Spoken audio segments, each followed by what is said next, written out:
Buenos días a todos.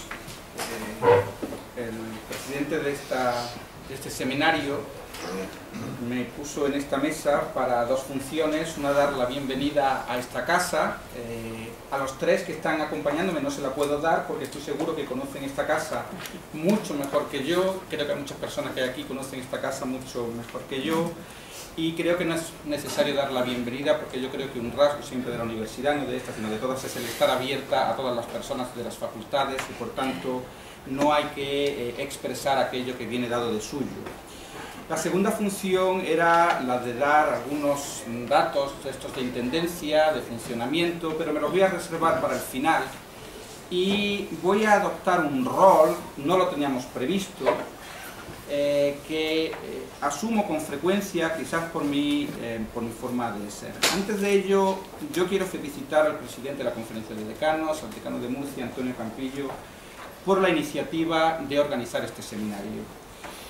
Se hizo a raíz de un documento que la Conferencia de Decanos aprobó, que había elaborado Ángela Sierra, junto con Antonio, cuando el decano de la UNED, el presidente de la Conferencia de Decanos. Es un documento que se hizo... Yo correría alguna coma. Vale, pues esto pasa por conocer a veces poca historia, ¿no? Que yo me añadí a esa conferencia de decanos un poco tarde. Bueno, pues también al que puso las comas en el documento, digo, fue a raíz de la aprobación de ese documento sobre los sexenios, que es algo que cada día, y el decreto de hace 2 semanas pone de relieve, tiene más importancia en el mundo universitario y sabemos los problemas que comporta la evaluación de esos sexenios. A raíz de ese documento fue cuando Antonio propuso hacer esta reunión, este seminario, y como filósofo era, yo creo, el momento oportuno de hacerlo. Cuando uno analiza la situación racionalmente, no nos podíamos demorar más en hacer una cosa de este tipo. No sabemos, por lo menos yo no lo sé, qué vamos a lograr hacer en esta reunión, que quizás sea la primera de varias, pero si no logramos hacer nada, yo que no soy pesimista, los compañeros que me conocen, veo varios aquí de la Facultad de Filosofía de esta casa, a los que le agradezco, porque es señal de que todos compartimos ese sentimiento, no el mío, quizás ellos no comparten el mío, yo no soy pesimista, yo soy catastrofista, apocalíptico. Con lo cual, es el rol que voy a asumir quizás en esta mesa, si me lo permitís a los 3 compañeros, pero quizás con vistas a que nos motivemos todos en hacer algo, porque yo a la vez que soy catastrofista, creo en lo que hago y quiero lo que hago. Es decir, que no estoy aquí meramente haciendo un rol que yo no asumo, sino que a mí me gusta la filosofía, creo en la filosofía, creo que todos los que estamos aquí creemos en la filosofía y por eso queremos luchar porque ella tenga un lugar en la sociedad. Ahora bien, si no adoptamos las medidas necesarias para cuidar aquello en lo que creemos, entonces me temo que me tendré que dar a mí mismo la razón, y es lo que no quiero.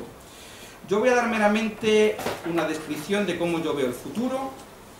La desaparición de los másteres y el doctorado en filosofía está a la vuelta de la esquina, prácticamente. En cuanto a los másteres le pongan precios de coste real en filosofía, sabemos el futuro que pueden tener esos másteres y se niega la subvención a los másteres. Unos másteres además que tendríamos que plantearnos realmente cómo configurarlos, porque las humanidades sufrimos muchos problemas derivados de la organización de las ciencias, a los que yo creo que no hemos hecho frente lo suficiente. Hay una especialización en ciencias que no es posible hacerlas a veces en filosofía, no es posible hacer másteres especializados en filosofía porque no alcanzamos el número de alumnos suficientes para formarlo, pero los másteres generalistas tienen sus deficiencias y todos lo sabemos. Yo veo el futuro para los másteres en filosofía, decía, con muy poco optimismo.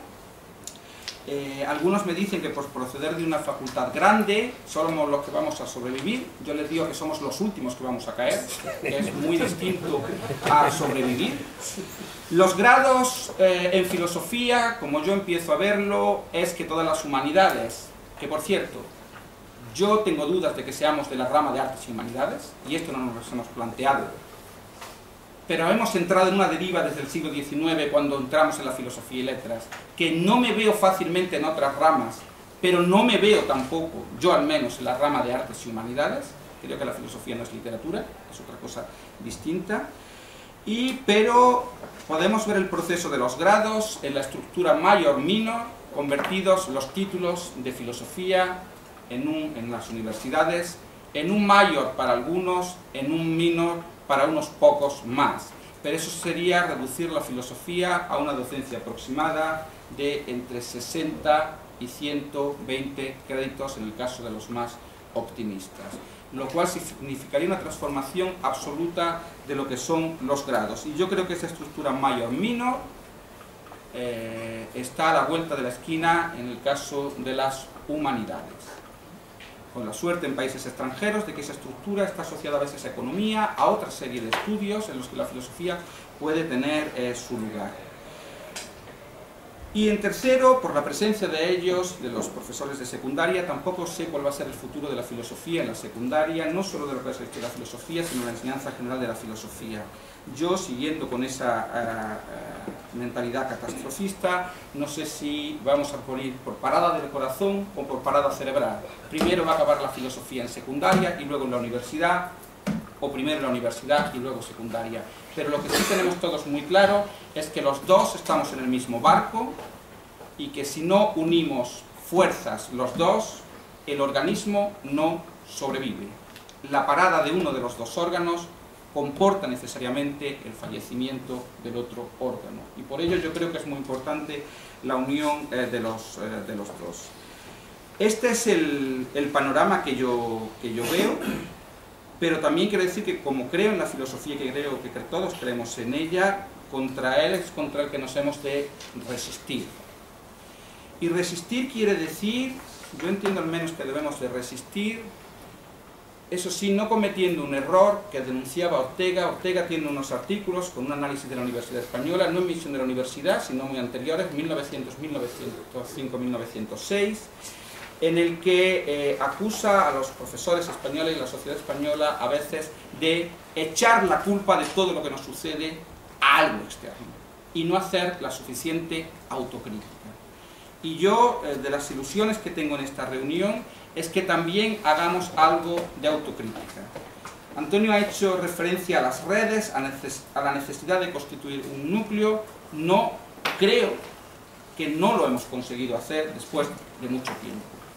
Y eso es un error que tenemos que reconocer que hemos cometido en el área de la filosofía. La composición de un órgano representativo que aúne fuerzas. La división entre nosotros es uno de los mayores beneficios que le damos a aquellos que están en camino de cargarse la filosofía porque tienen una idea muy distinta a nosotros. Yo creo que tenemos que unir fuerzas y corregir. Pablo de Olavide, saben que decía que tenía dos errores la Universidad Española en el 18. Uno de ellos es lo que llamaba la escuela de partido. Aquí estamos organizados en España en las universidades por partidos de distinto tipo, o de área filosófica, o de idea política, o hasta de provincia, etc. Si no superamos uno de esos dos defectos que dice Pablo de Olavide, yo creo que nos espera un futuro difícil. Y yo creo que hemos cometido errores que debemos también de analizar y de corregir. Y digo algunos aspectos sobre ello. La presencialidad de la filosofía en los organismos públicos es escasa. Una parte es de los organismos públicos, pero quizás otra parte sea nuestra. Yo he sacado la CAP, el Comité de Evaluación de Humanidades de la CAP, que le corresponde a filosofía, está formado por 4 miembros, 2 historiadores, uno de ciencias de la documentación, que ya parece que las ciencias de la documentación es mayor ciencia, y hay una compañía aquí que filosofía, y sí tiene su lugar, pero la filosofía queda completamente marginada, y otro de educación. Y hacen la relación de las titulaciones que analizan estos 4 profesores, y dicen geografía, historia, historia del arte, biblioteconomía y documentación, humanidades y filosofía. Yo no veo casualidad en que cuando se hace una relación de nombres de titulaciones, la última que se pone es la de filosofía. Y nadie va a evaluar, en este caso en la Comunidad de Madrid, nadie de filosofía va a evaluar lo que son acreditaciones a profesores en Madrid. Yo creo que también tenemos que reflexionar mucho sobre la configuración de los grados y los másteres, y creo que por lo menos nosotros en la Facultad de Filosofía de la Complutense estamos reflexionando sobre cómo organizar la docencia en los grados y los másteres, y quizás hacer cambios en ellos si consideramos que es necesario.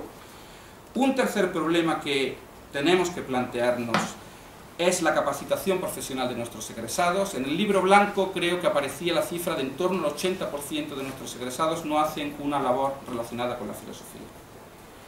La encuesta que hizo la Complutense a nuestros propios egresados señalaba que más del 50% decían que la capacitación que obtenían no tenía ninguna validez para el ejercicio profesional que hacía. Y además la entrelínea de la evaluación que hacía, esto lo hace la Facultad de Estadística o la Escuela de Estadística de la Complutense, hacía entrever que las cifras no eran más bajas porque los becarios hacían la variable, daban una evaluación muy alta a la capacitación profesional de la filosofía. Yo creo que la filosofía tiene una función social, es la mesa de esta tarde, que puede parecer que es la mesa menos directamente funcional, pero creo que es muy importante, que es saber encontrar a la filosofía una función social y una formación que tenga alguna capacitación en el mundo en el que tenemos. Si no logramos hacer eso, yo creo que tampoco tendremos facilidades para seguir sobreviviendo. El profesor Carlos París ha hecho referencia a la historia de la filosofía, que quizás es excesiva en nuestra formación. Yo soy historiador de la filosofía, defiendo la historia de la filosofía, pero entiendo también el muy leve reproche que nos ha hecho a los historiadores de la filosofía el profesor Carlos París, cuando la filosofía es historia de la filosofía, pero no es solo historia de la filosofía, ¿no? Y me pregunto qué capacitación tenemos nosotros de poder hacer frente a una formación en filosofía más actual. Hay 4 universidades españolas que firmaron un acuerdo para crear el título de grado en PPE, que son las iniciales en inglés, de Filosofía, Política y Economía. No sé si ese grado va a salir adelante.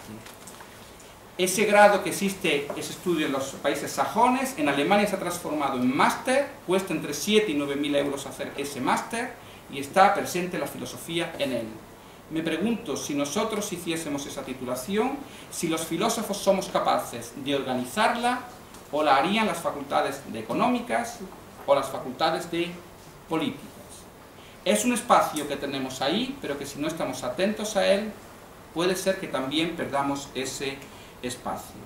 Y por último, no voy a hablar del problema del estado de la enseñanza de la filosofía en secundaria, porque todos sabemos cuál es su situación.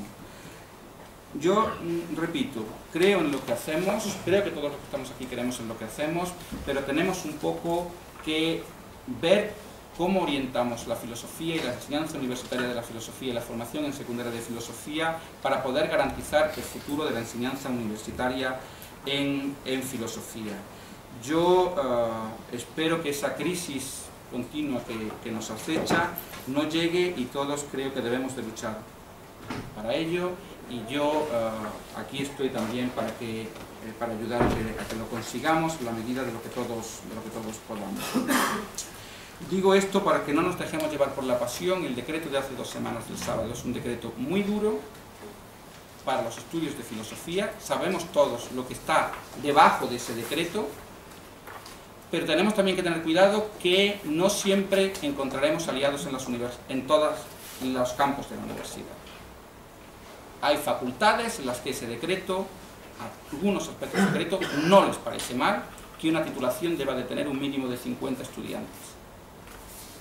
Porque el cierre de facultades que tengan o de titulaciones menos de 50 estudiantes comporta el trasvase de financiación para ellas. Y por tanto, no siempre el análisis que hacemos nosotros creo que lo comparten todas las facultades, todos y todas las titulaciones en las universidades. Y si no tenemos en cuenta y creemos que estamos unidos dentro de las universidades, en ese sentido nos equivocamos.